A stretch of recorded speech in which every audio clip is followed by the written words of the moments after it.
Fala pessoal, Alan Marques aqui, advogado brasileiro, sou pesquisador aqui nos Estados Unidos e agora teve a decisão da Suprema Corte. Tem muita gente falando que houve uma vitória em relação a isso ou aquilo, no que tange a cidadania das crianças que nasceram em solo americano. E na verdade não foi isso que a Suprema Corte decidiu. O que a Suprema Corte decidiu, deixa eu só explicar o fato rapidamente, que foi para o Judiciário.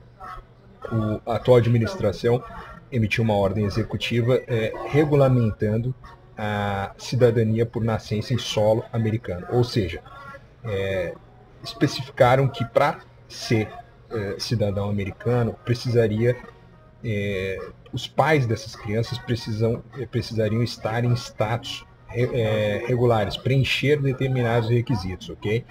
Então, isso foi levado ao judiciário e o que acontece? A Justiça Federal apreciou a questão e suspendeu essa ordem executiva. E a discussão é justamente em relação a isso, não em relação ao direito de nascença, se ele vai ser discutido ou não. Não se discutiu isso no processo, ou seja, não se discutiu o mérito, ou seja, não foi direto ao ponto.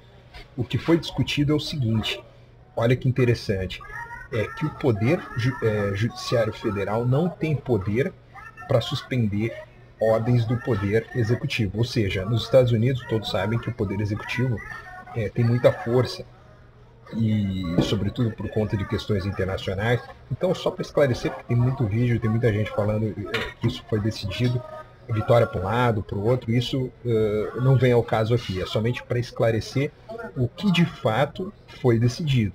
Ou seja, em relação ao direito de nascença, isso não está em discussão agora, isso vai ser apreciado, o processo segue, etc. O que está sendo apreciado agora é que a Justiça Federal não pode interferir na lei, no que a gente pode chamar em abstrato, ou seja, a lei ela não pode, a Justiça Federal só poderia decidir em relação a algum caso em concreto e etc. E não assim suspender ordens do Poder Executivo e etc. Entende? Então isso é uma outra discussão. Então basicamente foi isso o que foi decidido pela Suprema Corte, ok?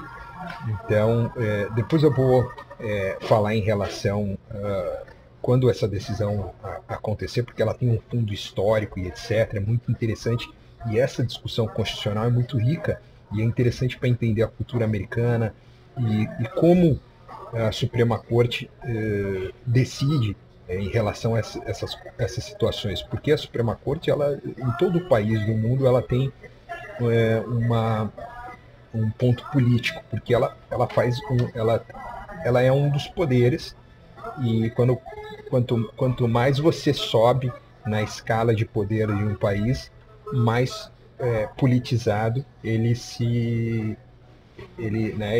tem uma escala de politização, ou seja, as cortes de primeira instância, os tribunais de pequenas questões, como no Brasil são os juizados especiais, são menos politizados.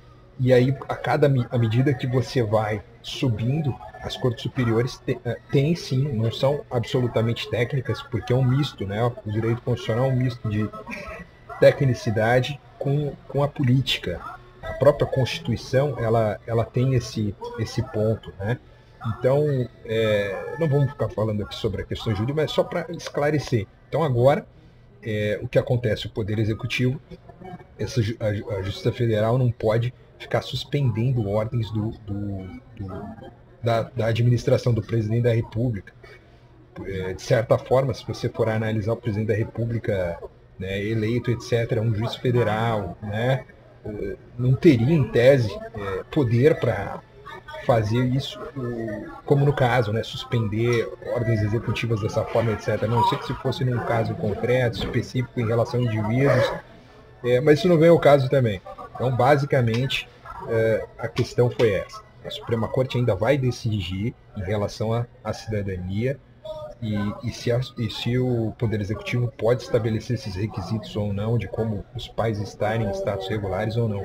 Porque esse direito ele teve um fundo uma fundamentação na época em que foi estabelecido na Constituição, ok? Depois a gente vai seguir analisando quando essa decisão for proferida, ok? Que é muito interessante para o brasileiro entender, sobre o pessoal do direito, como isso geralmente é decidido pela Suprema Corte. São decisões assim bem ricas, de fundo histórico. É muito interessante entender um pouco do direito americano para todas as pessoas do mundo, que queira ou não, os Estados Unidos é uma referência em termos de república, né, de um Estado democrático, no conceito que no Brasil a gente entende de Estado democrático de direito como uma teoria de equilíbrio de forças, de liberdade, etc. Beleza? Forte abraço.